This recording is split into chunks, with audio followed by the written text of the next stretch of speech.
Upstairs at Froelich's, show 505, Reel 1. And now we have The Mummy, also starring Peter Peter Cushing and Christopher Lee. This one is most... And once again, Christopher Lee playing the monster. Yes, and this is the freshest in my memory because I just watched it. I think I watched it on Friday. I watched it right after Bronwyn and Regan took off. I had to clean the house, and then I just put it on, and I had some leftover Chinese. Remember how we were talking about Chinese? I had to get Chinese after having a conversation with you. I had some curry chicken and some dumplings or something. Fantastic. It's I'll take my combination. I'll take my combo lo mein. Combo lo mein, that's fine too. Chinese food is just good, man. It's great. Anyway, Chinese food in The Mummy is even better. Oh yes. This is 1959, right? Next year. Yep. And this is when we see money being spent. They decided to really pull out all the stops. They're filming on a bigger budget on a much larger scale. Some of this stuff is outdoor, so you don't feel like you're looking at a set. So there's some actual exterior stuff going on, and we see bigger spaces. And we're in Egypt. We start off in Egypt because the Brits, of course, are defiling and desecrating and all that stuff. This is a really good one, too, because it's a revenge fantasy. One of the things I was going to say that I noticed about this, I would say the Brendan Fraser Mummy really did copy this one. I don't know if it's The Mummy or The Mummy Returns, because I remember on one of them, Rachel Weisz's character does look like an ancient Egyptian goddess, right? I think, is that the second movie? Yeah, it's the second one. Or no, right. It is the first one. It is the first one because what is it when Imhotep sees her, he says Anaxunamun. Mm-hmm. but then right. Mummy Returns. But then Mummy Returns totally shits the bed because then you find out what is it? Nefertiti and Anaxunamun were both reincarnated and they were both different people. So they literally set this one thing up in the first movie and totally shit the bed on the second one. They in more ways than one, because the budget a lot bigger for the second movie, and part of that was because Rachel Weisz became a huge hit. She wound up getting paid more than Brendan Fraser. Nobody talks about that. She got like she didn't get, comparatively in the first movie, she wasn't paid nearly as much, and Brendan Fraser was paid more. Brendan Fraser's star was falling at that time, and her star was rising, so she wound up getting paid more for the second movie, for the sequel, than he did, and she was the highest paid actress of the year because the first Mummy was such a huge hit. And I do enjoy those, actually. I did enjoy both Mummy movies. I thought they were great. Oh yeah, I'm not going to knock this. I'm not going to. I don't know about the Scorpion King. Was a little. Nah, Scorpion King was not as good. Tomb of the Dragon Emperor. The less we talk about that movie, the better. But I don't even own that one. As much as I really do enjoy Arnold Vosloo, he's wonderful. He's Darkman. Hey, he's Darkman in the sequels, but in the sequels, yes. But he's a good actor. Yes, very he good is. As Imhotep, but he's a great South African actor. He was in that movie that we talked about, Steel Dawn, right? The one with Patrick Swayze. He was in that. He was in Hard Target. Odd Thomas. For those who haven't seen Odd Thomas, great underrated Stephen Sommers flick. Guy who made The Mummy. Felt so bad for him, like how he can't get work anymore. Who's Stephen Sommers? Stephen Sommers, he can't get work anymore. I feel so bad for him. I remember he made a movie because we didn't get to see the Mummy movies in the theater for some reason. I don't know why. Maybe we were getting married, we were trying to settle down or something like that. But I did see a movie that he made years before called Deep Rising, which was awesome. It was Treat Williams and a bunch of other people. Adewale's in it. It's a great. Yeah. But why can't he get work? Can he get work? Bad CGI. Just bad CGI. That's the problem with the Mummy too. It's kind of CGI. They were really in love with CGI. For the budget for this one, I think is £125,000, and it made over $1.1 million. It made about $5 million overseas. So it's an enormous hit all across the place. And this was distributed by Universal International for the United States. And here, okay, Peter Cushing is very interesting. Does he or does he not? I have a question for you. Does he or does he not remind you of Ralph Fiennes? There's something about he looks so much like Ralph Fiennes. He even has his hairline, you know? Yeah. Before Ralph Fiennes lost his hair. Yeah. Good comparison. I like that. Yeah, I could totally see Ralph Fiennes. You see, now we need to get Ralph Fiennes to play Peter Cushing in a biopic. Or have him just play some parts. How about he can be Van Helsing? How about he can be Dr. Frankenstein or something like that? He could do this stuff. You know, he totally could. He's got that G foreboding voice. You can't really do it, you know. I'm sorry, but Cushing's got a regalness to him. His accent is very regal. It seems like he's a classically trained actor, so he gives it his all. Cushing. I mean, like even for the kids who didn't see the Hammer stuff, I mean, it was before our time. We went back and looked back at the stuff. But when he's Grand Moff Tarkin in Star Wars, man, he's the one guy who can scare Vader. Right. And on top of that, dude, he's rolling his fucking R's. Revenge or something like that. It's like, dude, that's regal right there when bro is rolling his fucking R's on the screen. We will do the rebel friends soon enough. You will deal with your rebel. There's a bit near the end where the guy walks up to him and he says, "I've analyzed their attacks, sir, and there's a danger. Shall I have a ship standing by?" He goes, "Evacuate in a moment of triumph? I think you overestimate their chances." And the last thing, that's that regal acting right there, man. The last thing we see before the Death Star blows up is his face and profile. And there's like maybe I don't know. Maybe I'm thinking maybe I'm reading too much into it. Maybe he's thinking, maybe I should get out of here. And then it blows up. But it's too late. Fantastic shot. They tried to bring him back in weird CGI form for Rogue One. Well, Rogue One also, but also Revenge of the Sith at the end, right? They have him, yeah. And at the end of Revenge of the Sith, Anakin is Darth Vader now, and they're looking at the construction of the Death Star. Peter Cushing is there. Well, a computer version of him is there in the wide shot, and then he walks away. Okay, I need to watch that. Okay, I got to bust out the 4K set. Good. Thanks for giving me an excuse to watch Revenge of the Sith in 4K. I appreciate it. Now, okay, yeah. I got to watch that. I got to watch that fucker again now. I never noticed that, bro. You never noticed it once. Huh. I never noticed. It's right there. It's plain as day. He doesn't say anything. He's just standing there, and then he's huddled in conversation with somebody, turns, exits the screen on the right side, or on the left side, and he's right there. And it's just, they didn't quite do it right. His hairline is a little weird. He almost looks kind of like a skull. He almost looks like Skeletor or something like that. But it is definitely a facsimile of Peter Cushing. Okay. And yeah, of course, they gave him actual dialogue and much more to do in Rogue One. Rogue One, I really do enjoy Rogue One quite a bit, actually. It's probably the last of the great Star Wars, or at least I thought it was okay. I'm just not big into espionage movies, and that's all Rogue One was a giant espionage flick. Well, the only thing I didn't like about Rogue One was that the method necessary to retrieve the data tape is a little too much like a video game. That's all. It just seems a little silly that it would be in this tower that's slowly revolving, and you have to get through this thing, and there are laser beams and all kinds of stuff. They're acting like it's the CIA. When all you really need is a $30 Honeywell lockbox, and you can just throw it in there and have a key. Well, like I said, two espionage. You pretty much hit the nail on the head. The CIA and all. So it's great. It's an espionage flick, and I fucking can't stand those movies. But you like Bond movies? They're spy movies. Big fucking difference. They are spy movies. I have to say, I have to ask why the need to kill off James Bond at the end of No Time to Die? I'm sorry if I'm spoiling it for anybody. Thanks a lot, asshole. I've been holding on to that for a while. I haven't seen No Time to Die yet, but I kind of already knew it was going to happen. But one of you fuckers just had to say something. Thanks a lot. But it makes no sense. It's really stupid. It's stupid. Why do you kill off a fictional character? He's fictional. He's been around for 50 years, and they decide because they just want to change things up. Everybody knew what that was going to happen.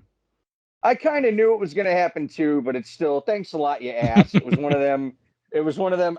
I knew it, but no one ever said it. It's just kind of like nobody ever flat out said he died. I've been holding on to that for a couple of years, just waiting for a couple of years. Well, you know what? I know. Froelich, let me tell you. I apologize, but it's not worth it. The movie is not worth it. Don't waste your time. It's way too fucking long. It's way too moody and depressing. Skyfall was the last good Daniel Craig Bond movie. Gotcha. Okay. Skyfall is probably my favorite of all of them. I didn't care for Spectre. Spectre was too long. And that's why I haven't. Hold on. That's why I haven't gotten to No Time to Die yet. I'm gonna make that point clear. I have heard bad things about Spectre too, and that's why it's been gestating now for almost 10 years why I haven't seen it, because I heard so many bad things about it. But then I had to watch it. It's too long. Yeah. It's almost like 3 hours long or something. I'm like, why? But then I had to watch it to get to No Time to Die, and it's just like, I don't want to watch Spectre though. God damn it. now that I've ruined a movie for you, let's Appreciate get it. into this. They, of course, Brits excavate. Egyptian priest warns the British to not excavate. Revenge ensues. The priest, this guy, what is his name? It's kind of funny too, because the name of the mummy is Karnak, and every time they said Karnak, I thought of Johnny No. Carson. Karnak was the god. Karnak was the god, not the mummy. Karnak was the He god. prayed. Yeah, he prayed to Karnak to. It was Amseth or something like that, or Amtat or some shit. Let me look it up real quick. Such advantages are I can look on my phone while I'm recording. It's okay, but the all right, okay. So the priest's name is Mehmet, and he Mehmet. Mahaba, Mahabala Hamana Hamana. Hamana. Hamana. The only reason I know that is because, dude, I worked at a place and the guy who owned it was named Mehmet. So that's how I know. Is he Egyptian? Mehmet. Lebanese. Okay. So they're looking for the tomb of this. Carreras is Christopher Lee's mummy character guy.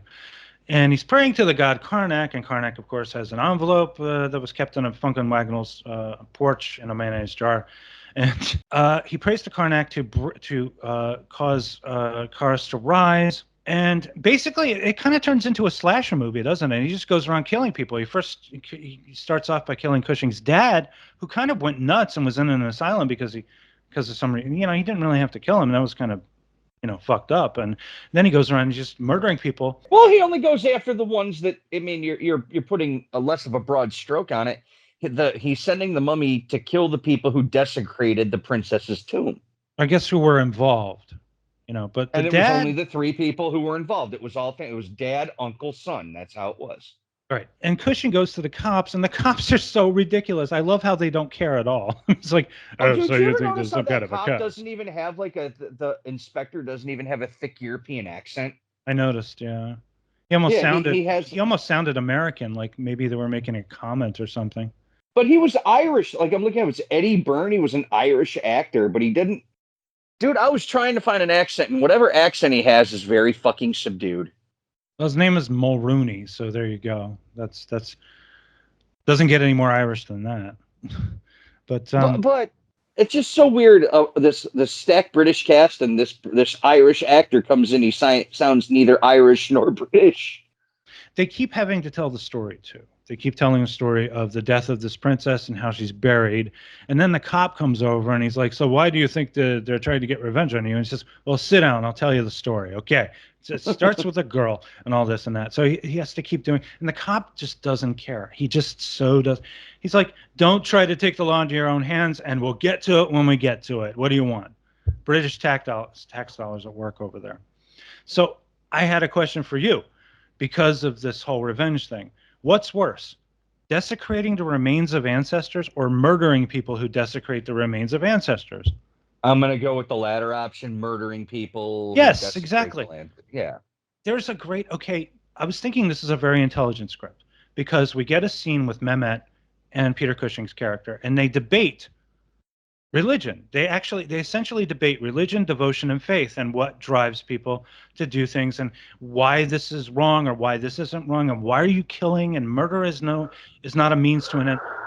So they have a very interesting conversation that you probably didn't see in 1959. You didn't, but then that whole conversation exists as a point to basically stick it in Mehmet's face that, ha, your mummy didn't kill him. It's like it, but then it's also to a point where Cushing could say, if he would have never gone to his house, he would have been spared.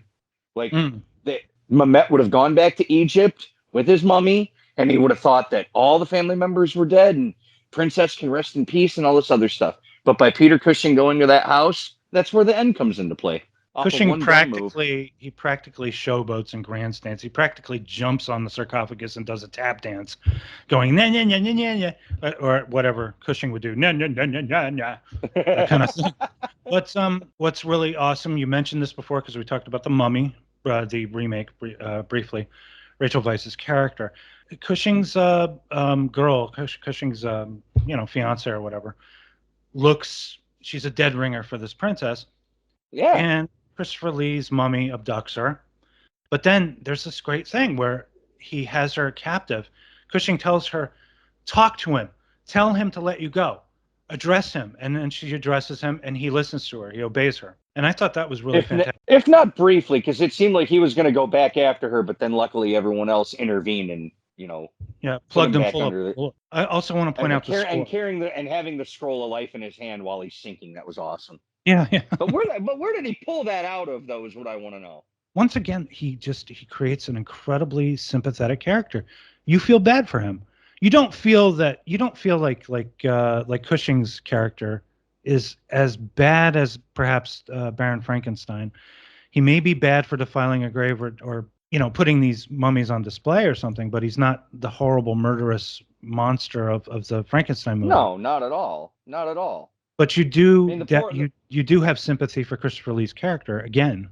He has this look in his eyes. Well, he has that look, but then, okay, this is where I say that the 99 mummy borrows from this one, because now we have the priest was in love with her and everything like that, and then he goes back to try to bring her back to life using the scroll of life, but then he gets cut. You see, that's just, and then, the whole tongue getting cut out scene. Again, Mummy 99 lifted that straight out of this one, man. I'm telling you. Also, I think they took a little bit of it from Dracula, because in Dracula, at least in some stories, Vlad had Elisabetta, and Elisabetta was just the spitting image of Mina. So he falls in love with a thing that looks a lot like a thing that he was in love with years before. So, making Yvonne Furneaux's character, playing both parts, by the way. She plays the princess as well. He's sort of driven by love in a weird way, and it makes him sympathetic, because, again, he has that kind of sad, pathetic look of an animal, and what's more,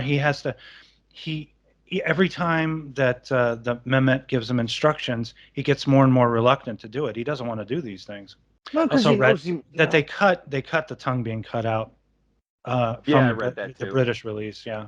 I don't know. It's hard to feel. Yes, you kind of do feel sympathy for him towards the end, but at the same time, it's okay. I don't feel as much sympathy for him when you see him as the high priest. I guess not. I don't know. Not as the high priest, but then definitely as the mummy, though. The mummy is the creature. The mummy, yes. He's not responsible. He's really not responsible for. Sorry, crushing some cardboard over here. Oh, yeah. He's not really responsible. It's Mehmet doing his thing, trying to exact revenge and all that. I was very impressed by this one, and there's definitely a better quality to this than there was to The Curse of Frankenstein. It looks better. It's got some exterior stuff. The sound work is a lot better, and the lighting is a lot better too. So plus, I love the design of the mummy. I really love the design of the mummy. Also, I want to point out. Except the only thing is, I don't like the fact that they kind of had to hide Christopher Lee's face. Maybe you know what? Maybe that was probably the result of Dracula, because it made him more identifiable as Dracula. Then people would get distracted and think that Dracula was a mummy. Maybe that's why they did that.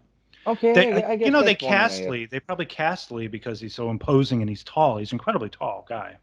Oh, did you see that? Did you see that scene in the movie where it's like where it was really bad photography, where they superimposed Mehmet and the mummy? They made the mummy seem like he was 10 feet tall. Ooh, I must have missed that one. I would have known that. I would have noticed. Yeah, I caught that when I was watching it last night. There's this one shot scene where Mehmet is praying to Karnak, and the mummy's just standing there in the background, and he looks so fucking tall and superimposing. I wish you could send you a picture of it real quick. But it's a bad optical shot. Like, it's a 1950s really bad optical shot. I gotta mention, the music for The Mummy is fantastic. The score, it reminds me so much of John Williams. It's very big, thundering trumpet. Franz Reisenstein, I believe, is the person who did the music. And it's wonderful, adventurous, fantastical kind of score.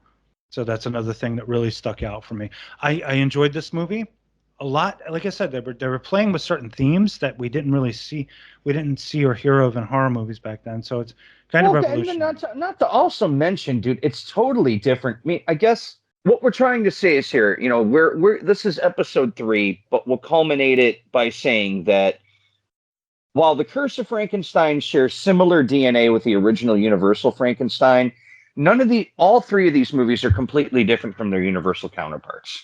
Right. They follow such a different path, especially The Mummy. because, you know, in the original was Ardeth Bay, he was the mummy, and then he comes back to life looking for his love, and it's Karlov on the screen the whole time, and he has all this fucking dialogue. But then this one is just a total monster movie, and it's so fucking better because of it. Well, there's also, I mean, like I mentioned how intelligent the script is, but the scripts for Dracula and Curse of Frankenstein were also very intelligent scripts. This is the end of the 50s, right? And these are the monster movies that came out before came out like in the 30s and 40s. Audiences were getting a little more intelligent. Maybe it wasn't so much about the visceral thrill anymore, so they added more in the terms of story, in terms of sexuality, and in terms of the violence. You know, because you look at like also, Frankenstein, Dracula from Universal, they're not very violent movies, you know. And movies were actually being taken more seriously. It's like there was actual art. I mean, an old friend of mine, he made one of the most astute comparisons years and years ago. And he said the following, he goes, you know, movies are pretty much created to sell popcorn. Yeah. You know, he told me that years ago, like the original movies were just made so they could sell popcorn.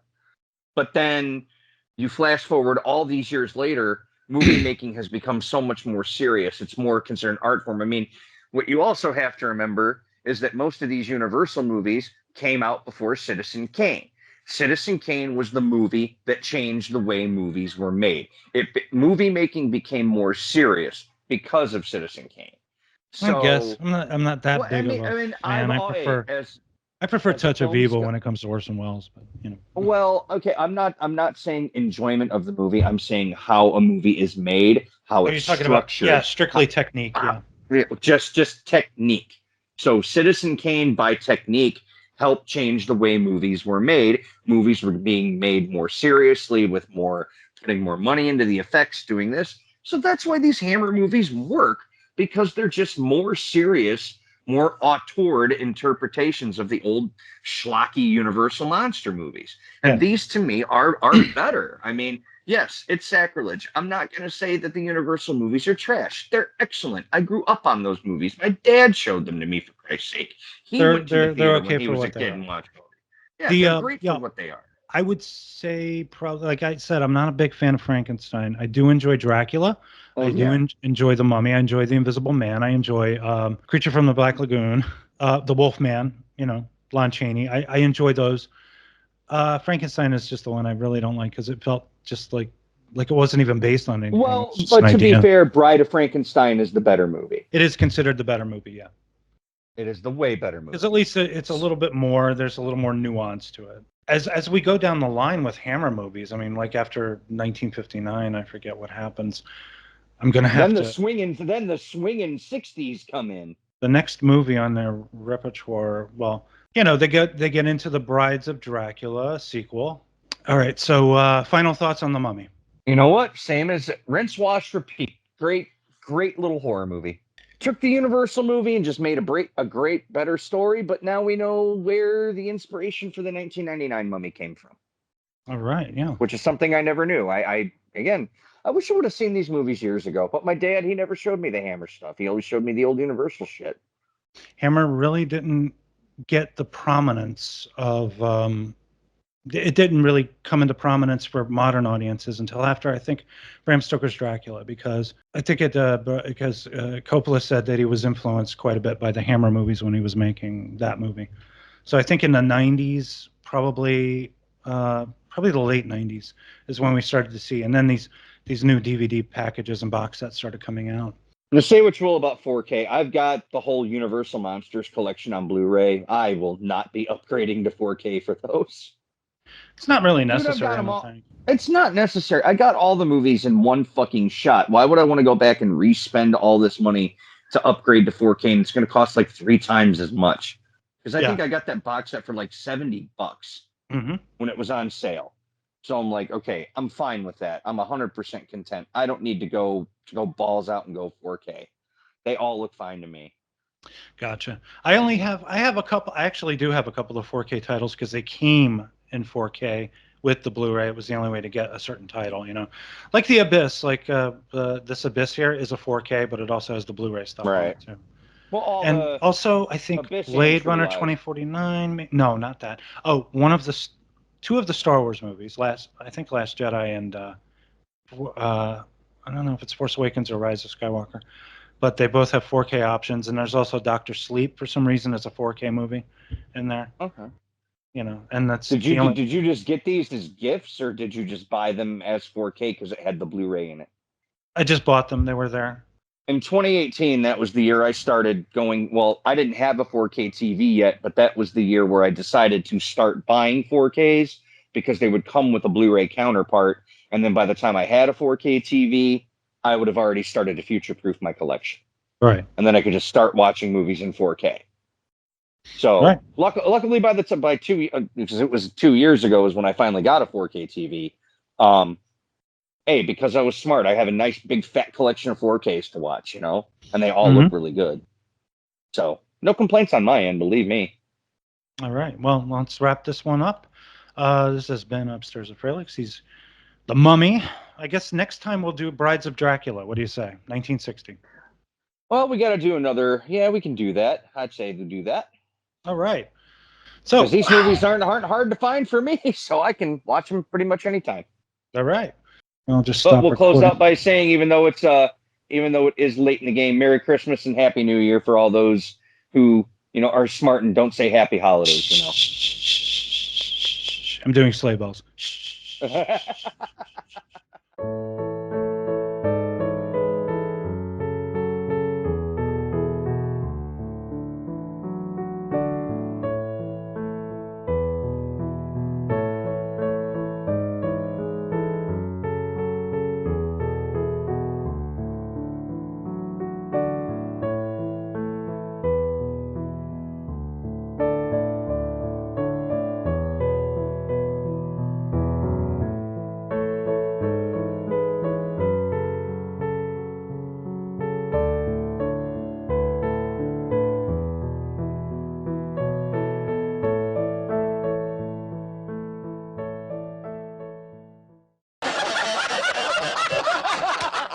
Oh, you wouldn't, but I was dead. You.